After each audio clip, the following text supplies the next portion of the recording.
Story China के अंदर 1966 के टाइम में शुरू होती है। ये चाइनीज रेवोल्यूशन का टाइम है। अपने प्रेसिडेंट के कहने पर चाइनीज अपने पुराने रस्मों और रवाज, आदतें, रहने के तरीके सब बदल रहे थे और ऐसे में एक प्रोफेसर जो फिजिक्स के पुराने रूल्स पढ़ाना बंद नहीं करता, उसे सभी यंगस्टर्स मिलकर एक मीटिंग में सबके सामने मार देते हैं और उसकी बेटी डेवेंजी ये सब अपनी आंखों से देखती रह जाती है। सीन कट होकर प्रेजेंट यानी 2024 के टाइम में लंदन का एक सीन दिखाया जाता है, जहाँ एक खबर बहुत ही तेजी से फैल रही है कि साइंटिस्ट अपनी ही की हुई रिसर्चेस को गलत मानने लगे हैं। दुनिया में कुछ तो ऐसा बदलाव आया है जिसने फिजिक्स के सभी रूल्स को उल्टा के रख दिया। बड़े बड़े साइंटिस्ट पागल होकर अपनी जान देने लगे और ऐसे उनके शुरू किए गए इस दुनिया को एडवांस बनाने वाले सभी प्रोजेक्ट भी बंद हो गए। खबर ऐसी नहीं थी कि गवर्नमेंट उस पर ध्यान न देती, इसीलिए ब्रिटिश इंटेलिजेंस के एक माहिर ऑफिसर डाशी को इस केस की इन्वेस्टिगेशन का काम दिया जाता है, जो इस वक्त एक मरने वाले साइंटिस्ट के घर पे आए थे। उन्हें यहाँ देखने को मिले दीवार पे लिखे हुए बहुत से टाइम काउंटडाउन की शक्ल में नंबर्स और आगे लिखा था I can still see it, यानी मैं अभी भी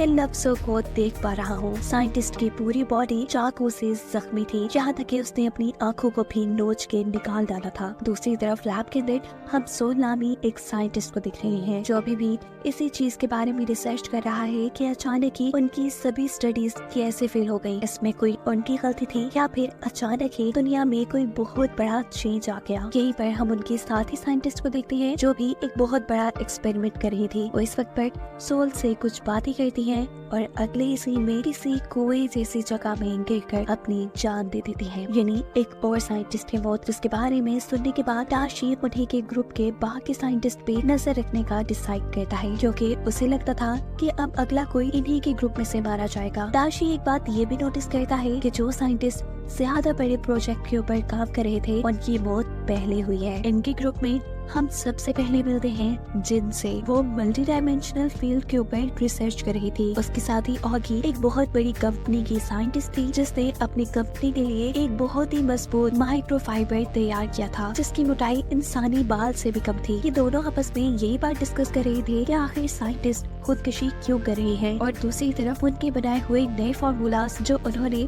फिजिक्स के रूल्स और लॉस को मद्देनजर रखते हुए डिजाइन किए थे, वो सब भी अब फेल हो रहे थे। इनकी इन्हीं बातों के दौरान ऑगी को अचानक से एक काउंटडाउन दिखाई देने लगता है, जिस काउंटडाउन के बारे में जब वो अपनी साथी से पूछती है तो उसे वो दिखाई नहीं दे रहा था और ये चीज ऑगी को परेशान कर देती है। और अगले दिन दोबारा जिन को मिलकर वो उससे ये बात डिस्कस करती है कि उसे हर कुछ देर बाद गोल्डन लाइट से चमकते हुए कुछ काउंटडाउन दिखाई दे रहे हैं, जो उसके अलावा कोई नहीं देख पाता। ये बात काफी अजीब थी। साइंटिस्ट का पूरा ग्रुप बैठकर इस चीज को डिस्कस करते हैं, लेकिन किसी को भी ऑगी को उस काउंटडाउन के दिखने की वजह नहीं मालूम थी। वो स्ट्रेस में होटल से बाहर आकर बैठ जाती है, जिस वक्त पर अचानक ही वहाँ पर एक लड़की आ जाती है। वो ऑगी की सिगरेट चलाते हुए उससे बात करना शुरू करती है और बताती है कि मैं जानती हूँ तुम्हें वो गोल्डन काउंटडाउन नजर आ रहा है। उसके मुंह से ये लफ्ज सुनते ही ऑगी हैरान रह चुकी थी। वो लड़की उसे और बताती है कि जैसे ही वो काउंटडाउन खत्म होकर 0 पे आ जाएगा, ऑगी भी पिछले मरने वाले साइंटिस्ट की तरह मारी जाएगी। ऑगी सवाल करती है तुम आखिर हो कौन? ये लड़की अपना नाम तातियाना बताती है और उससे कहती है कि इस काउंटडाउन को रोकने का सिर्फ एक ही तरीका है, तुम जिस नैनो फाइबर बनाने वाले प्रोजेक्ट के ऊपर काम कर रही हो उसे अभी के अभी बंद कर दो। लेकिन ऑगी इस लड़की की ये बात क्यों मानती? उसने इस प्रोजेक्ट में इतनी मेहनत की थी। जवाब में लड़की कहती है अगर तुम्हें मेरी बात पे भरोसा नहीं तो कल रात तुम आसमान में देखना, पूरा यूनिवर्स तुम्हें ऐसा ही करने का इशारा दे रहा होगा। इस लड़की की बातों का सच जानने के लिए वो अगले दिन सोल के साथ रात के 12 बजे सड़क पे बैठ जाती है और हैरान कुन तौर पर आसमान के सभी सितारे एक साथ चमकने लग जाते हैं। वो सितारे बार बार ब्लिंक कर रहे थे, ऐसे जैसे कोई कोड बता रहे हो। सोल उस कोड को नोट कर लेता है और ऑगी देखती है कि ये कोड बिल्कुल उसके काउंटडाउन से मैच हो रहा था। अगले दिन वो ऑफिस में आती है। आज उसके नैनो फाइबर की लॉन्च थी। उसके काउंटडाउन में भी सिर्फ 1 मिनट का वक्त रह गया था। वो जल्दी से अपने बॉस से कहकर इस प्रोजेक्ट को बंद करवा देती है और हैरान कुन तौर पर इस वक्त उसका काउंटडाउन भी रुक जाता है, जिसके बाद अब ऑगी समझ चुकी थी कि जितने भी साइंटिस्ट मारे गए हैं उन्हें उनकी किसी न किसी रिसर्च को बंद करने का कहा जा रहा था और उनके ऐसा न करने पे उनको मरने पे फोर्स किया गया। पर अब ऑगी के जहन में बहुत से सवाल थे कि आखिर वो कौन हो सकता है जो इंसानों को टेक्नोलॉजी में आगे नहीं बढ़ने दे रहा, और आखिर वो ऐसी कौन सी ताकत थी जिसने इस पूरी दुनिया को कंट्रोल करते हुए यहाँ की फिजिक्स को ही बदल डाला। खैर अब इसके बाद हम जिन को देखते हैं जो कि अपनी साथी के मरने के बाद उसकी मॉम के घर पे थी, जहाँ साइंटिस्ट की मॉम जिन को उसका बनाया एक एडवांस हेलमेट देती है, जिसे लेकर जिन अपने घर आ जाती है। जिन इस हेलमेट को पहनते ही वर्चुअल रियलिटी में पहुंच चुकी थी, गेम की एक ऐसी दुनिया जहाँ उसे सब कुछ असल दिखाई दे रहा था। उसे यहाँ सब कुछ बहुत ज्यादा रियल लग रहा था। वो इंसानों को टच कर सकती थी, उन्हें फील कर सकती थी। वो परेशान होकर इस हेलमेट को उतार देती है और अगले दिन अपने दोस्त जैक को दिखाती है। इस हेलमेट की क्वालिटीज बताने के साथ वो जैक को कहती है कि ऐसा एडवांस हेलमेट कोई आज के टाइम में नहीं बना सकता। उसने ये कैसे किया होगा मुझे नहीं पता। अब इस हेलमेट की और क्वालिटीज को चेक करने के लिए ये दोनों एक साथ हेलमेट पहनकर उसकी वर्चुअल रियलिटी के अंदर पहुंच जाते हैं। ये एक गेम थी और यहाँ पर अजीबो गरीब तरह के नेचुरल डिजास्टर्स आया करते थे, जैसे अचानक गर्मी का इतना बरसाना कि वहाँ पर लोग सूख जाया करते थे। कभी मौसम इतना ठंडा हो जाता कि तूफान रुकता ही नहीं था और कभी कभार तो यहाँ की ग्रेविटी भी खत्म हो जाती थी। इन हार्श कंडीशंस के अंदर यहाँ के इंसानों ने अपने आप को सुखाकर स्लीप मोड में भेजना सीख लिया था और वो लोग सही मौसम आने पर अपने आप को पानी में डालकर जिंदा कर लिया करते थे। गेम ये थी कि इन्हें फिजिक्स के जरिए जानना था कि इस प्लेनेट का टेम्परेचर इतना जल्दी जल्दी चेंज कैसे हो जाता है। जिन और जैक दोनों ही बहुत सही थे। जैसा हमें पता है वो तो साइंटिस्ट थे, वो जल्द ही ये बात पता चला लेते हैं कि ये प्लेनेट जिस सोलर सिस्टम के अंदर है वहाँ एक नहीं बल्कि तीन सूरज हैं, जिनके एक साथ ऑर्बिट्स में रिवॉल्व करने की वजह से मौसम इतनी जल्दी तब्दील होता है। और जैसे ही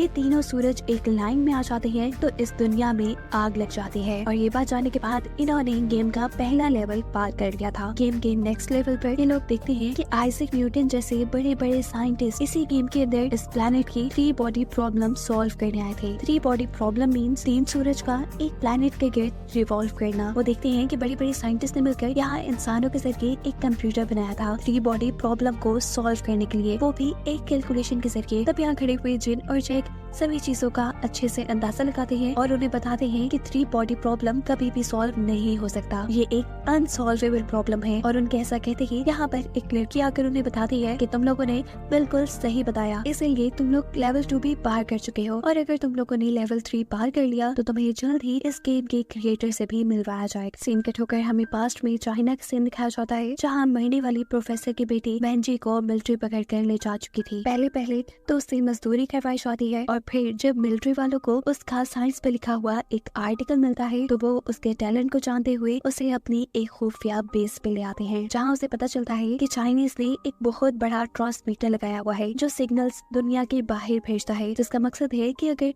इस दुनिया के बाहर कोई भी एलियन रहता है और वो उन्हीं की तरह एडवांस है तो वो उनसे कांटेक्ट करे। थोड़े से कैलकुलेशन के बाद वेंजी इस सारे सिस्टम को समझ आती है और कुछ कैलकुलेशंस करके अपने हेड को बताती है कि उनका ट्रांसमीटर दूसरे प्लैनेट पर सिग्नल भेजने के लिए कमजोर है। अगर ट्रांसमीटर का रुख सूरज की तरफ कर दिया जाए तो वो उसके सिग्नल्स की ताकत को बढ़ाते हुए दूसरे प्लैनेट्स तक उनके सिग्नल्स को पहुंचा सकता है। 8 साल के लंबे इंतजार के बाद आखिर एक दिन उसे एलियंस का मैसेज आता है, जिसे देखकर वो बहुत ज्यादा हैरान हो चुकी थी। एलियंस के मैसेज में लिखा था कि अगर वो अपने प्लैनेट और प्लैनेट पे रहने वाले लोगों को बचाना चाहती है तो वो आइंदा कभी उनसे कांटेक्ट ना करे, वरना इंसानों की सोसाइटी तबाह हो जाएगी। वेंजी जो इंसानों को पहले ही बेरहम समझती थी और वो ये नोटिस कर रही थी कि कैसे आहिस्ता आहिस्ता ये इंसान इस दुनिया को खराब करते जा रही है, तो इस चीज को देखते हुए वो एलियंस को मैसेज करती है कि इंसान इस प्लैनेट को खराब कर रहे हैं, आप लोग इस प्लैनेट पे आकर टेक ओवर कर लें, जिससे ये प्लैनेट बच जाएगा और इसमें जितना हो सके मैं आपकी मदद करूंगी। सीन्स दोबारा प्रेजेंट में शिफ्ट होते हैं, जहाँ आज ऑगी के प्रोजेक्ट की डिमॉन्स्ट्रेशन है, यानी वो अपने प्रोजेक्ट के बारे में लोगों को बता रही है और इस इवेंट के सक्सेसफुल होने के बाद ऑगी का काउंटडाउन दोबारा से शुरू हो जाता है, जो देख वो बहुत ज्यादा डर जाती है और फौरन ही इस प्रोजेक्ट को बंद करने का ऑर्डर दे देती है। यहाँ डाशी अपने सीनियर ऑफिसर को मरने वाली साइंटिस्ट के घर से मिला वो एडवांस हेलमेट लाकर देता है, जिसको पहनने पर इंसान वर्चुअल रियलिटी में पहुंच जाते थे। न सिर्फ ये, इस हेलमेट को पहनने पर ये हेलमेट इंसान के दिमाग के न्यूरॉन्स को भी अपने साथ अटैच कर लेता था। दाशी का मानना था कि ये किसी ऐसे इंसान ने बनाया है जिसको ज़हीन और काबिल लोगों की तलाश हो, क्योंकि ये हेलमेट हमारी एबिलिटीज को भी डिटेक्ट करता है। सबके बाद अब वो ऑगी के पास जाता है और उससे पूछता है कि आखिर तुमने अपना प्रोजेक्ट क्यों बंद किया। ऑगी जो इसी सब को लेकर बहुत ज्यादा परेशान थी, उसके पास और कोई चारा नहीं था सिवाय इसके कि वो डाशी को ही सारी बातें बता दे। वो डाशी से कहती है कि मैं जानती हूँ तुम भी मेरा यकीन नहीं करोगे, लेकिन मुझे सच में कुछ काउंटडाउन नजर आते हैं। अगर मैं उस प्रोजेक्ट को जारी रखती हूँ तो वो काउंटडाउन चलना शुरू हो जाता है, जिसके एंड पर मैं मर जाऊंगी। और ये बात मुझे एक लड़की ने बताई है। यहाँ दाशी उसे कहता है परेशान नहीं हो, मुझे तुम पर पूरा भरोसा है। देखो इस फुटेज को गौर से, जिस होटल के बाहर बैठकर तुम लड़की से बात कर रही थी, किसी ने एडवांस AI टेक्नोलॉजी के जरिए उस लड़की को फुटेज से ही मिटा दिया है। लेकिन यहाँ नोट करने वाली बात यह है कि तुम्हारी सिगरेट तुमने खुद नहीं जलाई और इसीलिए मुझे यहाँ किसी और के होने का एहसास हुआ। ऐसे ही मैं तुम पे यकीन भी कर पा रहा हूँ। यहाँ दाशी और किसी कहता है कि मैं भी इस चीज को लेकर परेशान हूँ कि कोई फिजिक्स के रूल्स को आखिर कैसे तोड़ सकता है, और वो ऐसा कौन है जो टेक्नोलॉजिकल प्रोजेक्ट्स को बंद करने के लिए साइंसदानों को मार रहा है। दाशी इन क्वेश्चंस के आंसर ढूंढने के लिए अपने साथ ऑगी को भी मिला लेता है। सीन कट होकर हम जिन और जैक को देखते हैं जो गेम का तीसरा लेवल पार करने के बाद उसकी मेकर से मिलने के लिए आए हैं, और ये लड़की कोई और नहीं बल्कि तातियाना ही थी जो पहले ऑगी से भी मिली थी, लेकिन फिर वो फुटेज में नजर नहीं आई। ये लड़की इन दोनों को बताती है कि ये हेलमेट इसलिए डिजाइन किए गए हैं ताकि इनके जरिए दुनिया के ज़हीन तरीन इंसानों को चुना जा सके। यहाँ ये लड़की गेम की सच्चाई रिवील करते हुए बताती है कि जो सिविलाइजेशन उन्होंने गेम के अंदर देखी वो एक हकीकत थी। अर्थ से 4 लाइट ईयर्स दूर एक ऐसा प्लेनेट है जिसके गिर्द हमेशा 3 सूरज रिवॉल्व करते हैं। यानी जो कुछ जैक और जिन ने उस वर्चुअल रियलिटी के अंदर फील किया था वो असल में उन प्लैनेट्स के लोगों के साथ हुआ करता था। वो और बताती है कि इस हेलमेट के जरिए एलियंस ही उनसे कांटेक्ट कर रहे हैं। सिर्फ यही नहीं, एलियंस तो उनके जैसे दिखते भी नहीं, बस उन्होंने एलियंस को अपनी बातें समझाने के लिए और उनके साथ घुलने मिलने के लिए अपने आप को इंसानों जैसा बना लिया है। तातियाना बताती है वक्त दूसरा और सेंटी एलियंस ये बात जान गए कि 3 सूरज जल्द ही उनके प्लैनेट को तबाह कर देंगे। अगर उन्हें जिंदा रहना है तो उन्हें कोई और प्लैनेट ढूंढना होगा जहाँ पर वो सांस ले सके। ऐसे में उन्हें अर्थ का पता चला और वो फौरन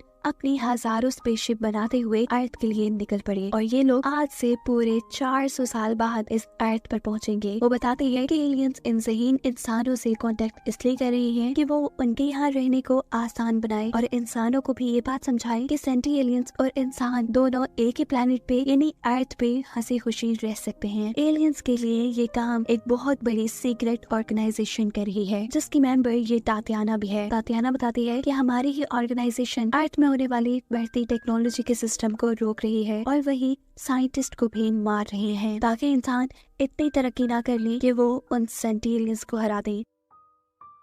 तातियाना की ये सारी कहानी सुनने के बाद जैक को गुस्सा आ जाता है। वो आखिर इंसानों को छोड़कर इंसानों को धोखा देकर एलियंस की मदद क्यों करता, इसीलिए वो गुस्से में वहाँ से उठकर चला जाता है। जबकि जिन तातियाना की मदद को तैयार हो जाती है, जिसके बाद जिनको एक पार्टी का इनविटेशन लेटर दिया जाता है। इस पार्टी में जिनको इस ऑर्गेनाइजेशन की लीडर से मिलवाया जाना था। सीन कट होकर दोबारा पास्ट का सीन दिखाया जाता है जहाँ वेंजी एलियंस को अर्थ पे आने का इनविटेशन भेज चुकी थी, साथ ही उसने अर्थ की लोकेशन भी उन्हें दी थी, और इस सब की खबर यहाँ किसी और को नहीं थी। इसी चाइनीज मिलिट्री ऑर्गेनाइजेशन के अंदर उसे एक बिलियनर इंसान माइक मिलता है। इंसानों को लेकर इन दोनों की ही सोच काफी मिलती थी। ये दोनों ही इंसानों को राक्षस मानते थे जो आहिस्ता आहिस्ता इस अर्थ को तबाह कर रहे थे। माइक को भी लगता था कि अगर एलियन इस दुनिया में आकर इंसानों को गुलाम बना ले तो तब ये अर्थ भी सेफ रह सकती है और इंसान भी ठीक हो सकते हैं। और वो अपनी इस सोच को पूरा करने के लिए वेंजी को चाइना से निकालकर यूएसए यानी अमेरिका मिले। माइक जिसके पास बहुत पैसा था उसने यहाँ बहुत बड़ी बड़ी शिप्स खरीदी और उस पर बड़े बड़े एंटीनास लगाए एलियन से कांटेक्ट में रहने के लिए। ये लोग अब पूरी दुनिया से छुपकर एलियन से कम्युनिकेट करने लगे थे, जहाँ उन्होंने अर्थ की सारी इंफॉर्मेशन एलियंस को दी। सीन कट होकर प्रेजेंट में हमें जैक को दिखाया जाता है जो तातियाना के ऑफिस से उठकर सीधा अपने घर आया था। हम देखते हैं कि यहाँ तातियाना उसके पीछे आ चुके हैं। वो जैक से कहती है कि जो साइंटिस्ट हमारे साथ नहीं उसे जिंदा रहने का भी कोई हक नहीं। ऐसा कहते ही वो जैक को मार चुकी थी और अपने आप को उसने सीसीटीवी से गायब कर लिया था। जैक के मरने के बाद जिन को भी एहसास हो जाता है कि वो गलत लोगों का साथ देने जा रही है, इसीलिए वो दाशी और उसके सीनियर ऑफिसर को तातियाना की सारी कहानी सुना देती है। साथ में सेंटी एलियंस के इस दुनिया में आने वाले प्लान के बारे में भी बता देती है। जिन अब जल्द ही तातियाना के ग्रुप से बाहर निकलना चाहती थी, हालांकि वो ये भी जानती थी कि अगर वो ग्रुप से बाहर निकली तो तातियाना उसे भी मार देगी। और इस वक्त पर दाशी उसे एक मशवरा देता है। वो कहता है कि तुम उन्हीं के ग्रुप में रहने का नाटक करो और उनकी सारी खबरें हमें दो। दाशी उससे सीक्रेट कल्ट को पकड़ने में मदद मांग रहा था जो असल में एलियंस को इस दुनिया में बुलाना चाहते थे। अगर कल्ट के लीडर पकड़े जाते तो ये मसला खुद ही सॉल्व हो जाता। सीन कट होकर अब हमें वेंजी और माइक को दिखाया जाता है जिन्होंने काफी साल पहले मिलकर शिप्स के ऊपर एलियंस से कम्युनिकेट करने के लिए एंटीनास लगाए थे। हम देखते हैं कि माइक अब बूढ़ा हो चुका है। वो पिछले 50 सालों से इंसानों की एडवांसमेंट की हर इंफॉर्मेशन एलियंस को भेज रहा था। उसने जो कल्ट ग्रुप बनाया था वो भी अब बहुत बड़ा हो चुका था। एक दिन माइक जब एलियंस को इंसानों के झूठ बोलने वाली आदत के बारे में बताता है तो एलियंस इस बात को समझ जाते हैं कि वो कभी इंसानों पर एतबार नहीं कर पाएंगे और ऐसे में उनके साथ रहना भी मुश्किल हो सकता है। इसलिए उन्होंने अब माइक को रिप्लाई करना भी बंद कर दिए थे। यहाँ दिखाया जाता है कि वेंजी भी दाशी के कहने पर उस कल्ट की मीटिंग में गई जो एलियंस को यहाँ बुलाना चाहते थे। वो यहाँ ये देखकर हैरान हुई कि उस ग्रुप की लीडर उसकी मरने वाली दोस्त की मॉम थी और उसे ये चीज शॉक कर देती है कि क्या उसकी मॉम ने खुद अपनी बेटी को मरवा दिया। हमें ये बात भी पता है कि ये औरत असल में वेंजी है जो अब बुढ़ी हो चुकी है। वो यहाँ लोगों से स्पीच करते हुए कहती है कि इंसान बहुत बेरहम है और इंसानों से कहीं ज्यादा अच्छे वो सेंटी एलियंस हैं जो आज से 400 साल बाद इस जमीन पे आएंगे। हमें इस जमीन को उनके रहने के काबिल बनाना होगा, साथ ही इंसानों को ताकतवर होने से रोकना है और उनकी टेक्नोलॉजिकल एडवांसमेंट को भी रोकना है ताकि वो एलियन से ज्यादा ताकतवर होकर उनसे लड़ ना पाए। इसी स्पीच के दौरान अचानक पुलिस यहाँ पे रेड करने के लिए आ जाते हैं। सभी लोगों को पकड़ा जाने लगता है और यहाँ तातियाना देखती है कि पुलिस जिन को एक साइड पे ले गई थी। इसका मतलब था कि जिन ने ही उन्हें धोखा दिया था। इस गुस्से में वो पुलिस और जिन के ऊपर गोली चलाती है। गोली चलाने की वजह से वहाँ भगदड़ मच चुकी थी, लेकिन इसके बावजूद भी पुलिस ने वेंजी और यहाँ के कई लोगों को अरेस्ट कर लिया था। इस दौरान दाशी ने जिन को भी बचा लिया था, लेकिन तातियाना उनसे बचकर कहीं भाग गई। वेंजी से इन्वेस्टिगेशन करते हुए दाशी को पता चलता है कि उसका साथी माइक अभी भी अपनी शिप्स के जरिए एलियन से कांटेक्ट कर पा रहा होगा और इस शिप को किसी भी किस्म की पुलिस पकड़ नहीं सकती क्योंकि वो शिप इंटरनेशनल वाटर्स में है। सो अब दाशी अपने सीनियर ऑफिसर के साथ मिलकर ये प्लान करता है कि उन्हें इलीगली उस शिप को तबाह करके वहाँ से इंसानों का सारा डेटा निकालना होगा जो वो एलियंस के पास पहुँचा रहे थे। अपने इस प्लान को पूरा करने के लिए ये लोग ऑगी की मदद लेते हैं। वो ऑगी से उसके नैनो फाइबर को दोबारा बनाने को कह रहे थे जिसकी मदद से वो इस शिप को बर्बाद करते थे। ये नैनो फाइबर बारीक और इनविजिबल होने के साथ साथ बहुत ही ज्यादा मजबूत भी थे और वो किसी भी चीज को आराम से काट सकते थे। ये लोग बोर्ड की पोजीशंस को जानते हुए उसके आगे आने वाले आइलैंड के पास एक जाल बिछा देते हैं जो पूरा नैनो फाइबर से भरा हुआ था, जिसके अंदर से जब बोर्ड गुजरती है तो वो कई हिस्सों में डिवाइड होकर तबाह हो जाती है। बोर्ड के साथ साथ उसके अंदर के इंसान भी ऐसे ही कट कर मारे जा चुके थे। माइक वक्त रहते ही डेटा को बचाना चाहता था, लेकिन वो खुद भी मारा जाता है और ऐसे डेटा सिक्योरिटी के हाथ लग जाता है, यानी दाशी और उनकी टीम के हाथ लग जाता है। अब दाशी और उसकी टीम जब इस डेटा को रीड करने की कोशिश कर रहे थे तो किसी को भी ये डेटा समझ नहीं आ रहा था और तभी वो देखते हैं कि अचानक से सेंटी एलियंस ने उनके लिए ये सारा डेटा रीडेबल बना दिया था। यहाँ जिन और दाशी के सीनियर ऑफिसर दोनों वर्चुअल हेलमेट पहनकर एलियन से कांटेक्ट करने लगे, जहाँ एलियन ने उन्हें बताया कि इंसानों पर कई सालों के रिसर्च के बाद हमें ये पता चला कि इंसान एक बहुत ही बड़ा धोखेबाज है। वो अपने जैसे इंसानों के ऊपर हमला करके उन्हें कमजोर करके उन पर हुकूमत करते हैं। उनके अंदर झूठ और लालच जैसी बुरी चीजें हैं। इंसानों के दिमाग काफी तेज हैं। वो अपने आप को किसी भी मुश्किल में देखकर उसका हल बहुत ही जल्दी निकाल लेते हैं। ये एलियन बताती है कि पिछले 50 सालों में हमारी सोच से कई ज्यादा इंसानों ने तरक्की कर ली और जब 400 साल के बाद एलियन जमीन पे लैंड करेंगे तो शायद इंसान उनसे कई ज्यादा ताकतवर हो चुके हों और इस मसले के हल के लिए खला में मौजूद उन एलियंस ने एक ऐसी टेक्नोलॉजी बनाई जो कि पूरी अर्थ को कवर कर सकती है। ये एक तरह का AI कंप्यूटर था। इन कंप्यूटर्स की वजह से एलियंस इंसानों की हर खबर पर नजर रख सकते थे और इन्हीं कंप्यूटर्स की वजह से वो सारी तब्दीलियां हो रही थी जिनकी वजह से सभी साइंटिस्ट परेशान थे, जैसे फिजिक्स के रूल्स का चेंज हो जाना और एक रात आसमान में अचानक बहुत से सितारों का चमकना। वो असल में सितारे नहीं बल्कि AI कंप्यूटर्स चमक रहे थे। इन्हीं कंप्यूटर्स के जरिए एलियंस 400 लाइट ईयर्स दूर होने के बावजूद भी इंसानों की टेक्नोलॉजिकल एडवांसमेंट को बंद करवा सकते हैं और जो साइंटिस्ट एलियंस की बात नहीं मानते एलियंस उन्हें मरवा देते हैं ताकि इंसान कभी भी टेक्नोलॉजी के मामले में उनसे आगे ना निकल पाए। इस वक्त पर एलियंस अपने AI सिस्टम को आसमान में विजिबल बनाते हैं जिसे अब सभी इंसान अपनी आंखों से देख पा रहे थे। इस पूरे सिस्टम के ऊपर एक बहुत बड़ी आंख भी बनी हुई थी। यहाँ जिन और वो ऑफिसर जल्दी से हेलमेट उतार कर बाहर आते हैं और आसमान में देखते हैं जहाँ पूरा आसमान काला पड़ चुका है और नीचे दुनिया में अफरा तफरी मच गई है। एलियंस इस दुनिया में मौजूद सभी डिजिटल ग्लास के ऊपर ये मैसेज लिख चुके थे कि इंसान कीड़े मकोड़ों से ज्यादा कुछ नहीं। इंसानों के चारों तरफ अब आसमान नहीं बल्कि एलियंस का एआई फैला हुआ है जो इंसानों को अपनी मर्जी की चीजें दिखाएगा। ये खबर अब न्यूज के साथ साथ दुनिया में फैल जाती है कि जल्द ही एलियंस इस दुनिया में आने वाले हैं और वो इस दुनिया की सारी टेक्नोलॉजी को खत्म करके इस दुनिया के सभी साइंटिस्ट को मार डालेंगे।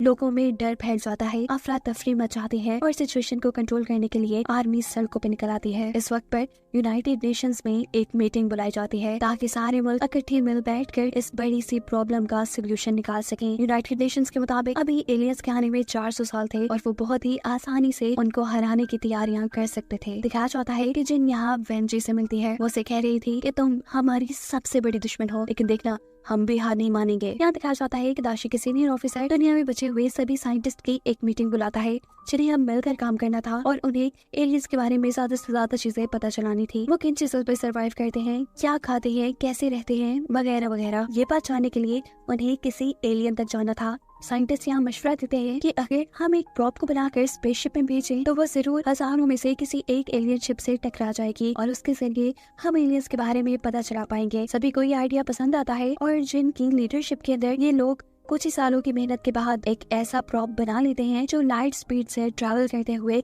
स्पेस में जाएगा। ये प्रोजेक्ट काफी महंगा पड़ने वाला था। इसमें कोई इंसान इसलिए नहीं जा सकता था क्योंकि उसका वजन बढ़ जाता और फिर वो इतनी स्पीड में ट्रैवल ना कर पाता। या ऑफिसर जिनको मशवरा देते हैं कि क्यों ना उस प्रॉप के अंदर किसी इंसानी दिमाग को रखा जाए जो एलियन के स्पेसशिप के साथ टच होते ही सारा का सारा डेटा जमीन पे भेज दे। लेकिन इसके लिए अपना ब्रेन कौन देता? ब्रेन देने में तो वो मर जाते और उन्हें किसी आम इंसान का दिमाग भी नहीं चाहिए था, उन्हें किसी सही साइंटिस्ट का दिमाग चाहिए था। और यहाँ पर जिनको अपना एक साथी याद आता है जिसे अब कैंसर था और उसके पास कुछ ही दिनों की जिंदगी बची थी। वो इंसानों को बचाने के लिए अपनी जान की कुर्बानी देने को मान जाता है और अब प्लान के मुताबिक विल नामी इस साइंटिस्ट के ब्रेन को निकालकर प्रॉप में डाल दिया गया था। कुछ ही देर में उस प्रॉप को स्पेस में लॉन्च भी कर दिया जाता है। दिखाया जाता है कि वो बड़ी तेजी से एलियंस की स्पेसशिप की तरफ बढ़ रहा था, लेकिन आखिरी ही वक्त पर वो प्रॉप अपना रास्ता चेंज कर लेता है, जिसका मतलब था कि इंसानों का ये प्रोजेक्ट फेल हो गया और विल का सेक्रीफाइस भी बेकार किया। इस प्लान के फेल होने के बाद ये लोग अब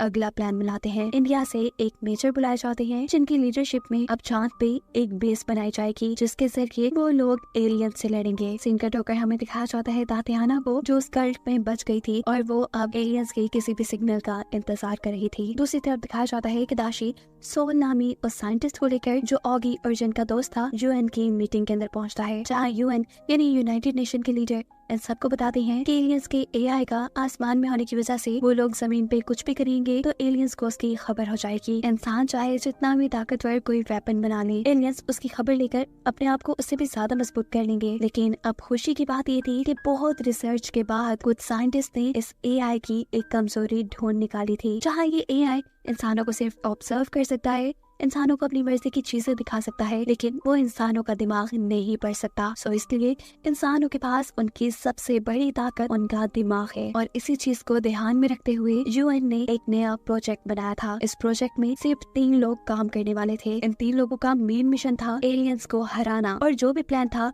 वो उसे अपने दिमाग में रखने वाले थे। किसी भी तरह से वो उस प्लान को किसी दूसरे को नहीं बता सकते थे। अपने प्लान को पूरा करने के लिए उनको दुनिया की सारी अथॉरिटीज दी गई थी। वो जो भी हुक्म करेंगे अथॉरिटीज वो पूरा करेंगी। और इन 3 लोगों में एक सोल भी था, जिसके बाद हम देखते हैं कि दाशी जिन और सोल को लेकर एक ऐसी जगह पे गया है जहाँ पे बहुत से बग्स हैं। वो इन दोनों से कहता है कि चाहे एलियंस उन्हें बग्स समझते हो, लेकिन वो ये नहीं जानते कि जब लड़ाई उनकी जिंदगी की आ जाए तो वो कुछ भी कर सकते हैं और वो करेंगे भी। और इसी इरादे को करते हुए इस सीजन का यही एंड हो जाता है।